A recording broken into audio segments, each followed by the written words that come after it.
ప్రభునందు ప్రియులారా, ప్రభునామమున మీకు వందనములు. ఈరోజు దేవుని యొక్క వాక్య ధ్యానము లూకాసు వార్త 24వ అధ్యాయము 15వ వచనం.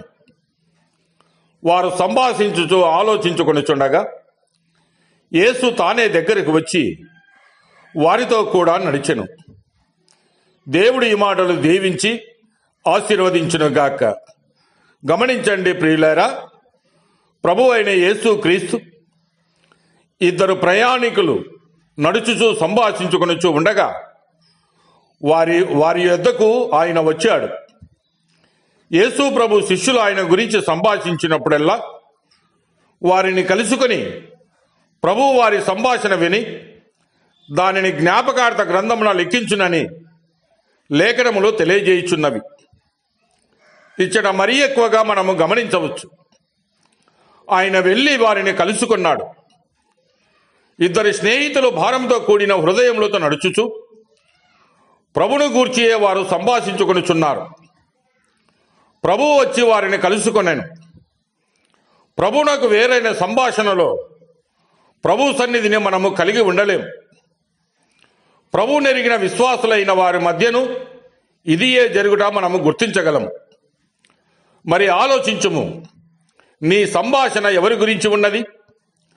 నిన్ను గూర్చా, లేక అతిశయ వాక్కుల ఇతరుల గురించి చెడుగా నీవు మాట్లాడుతూ ఉన్నావా? విరోధులను గురించి చెడుగును వ్యాపింపజేయుటయ్యా? లేనివి కల్పించుటయ్యా? ఉన్న మంచిని దాచిపెట్టుటయ్యా? ఇట్టి గుంపు మధ్య ప్రభువు సన్నిధిని గుర్తింపగలమా? లేదు ప్రియులారా. ప్రభువును కలుసుకొనుటకు కూడుకొను ప్రభువును ఆయన లేకనే ఉండుటయ్యా. వారు ఎరగరు గాని ప్రభువు వారితో ఉన్నాడు. ఆయన మహిమార్థమైన సంభాషణ అయినచో ఆయన ఆశీర్వాదములు ఇచ్చును. ఆయనకు అంగీకారము కానిచో ప్రతి మాటకు లెక్క అప్పజెప్పవలేను. మనుషులు పలుకు వ్యర్థమైన ప్రతి మాటను గూర్చి విమర్శ దినమున లెక్క చెప్పవలసి ఉండునని మత్తయి సువార్త 12వ అధ్యాయం 36వ వచనములో చూడవచ్చు. ఆయన అడుగుచూ ఉన్నాడు, మీరు నడుచుచూ ఒకరితో ఒకరు చెప్పుకొనుచున్న ఈ మాటలు ఎవరివి ఏమి అని.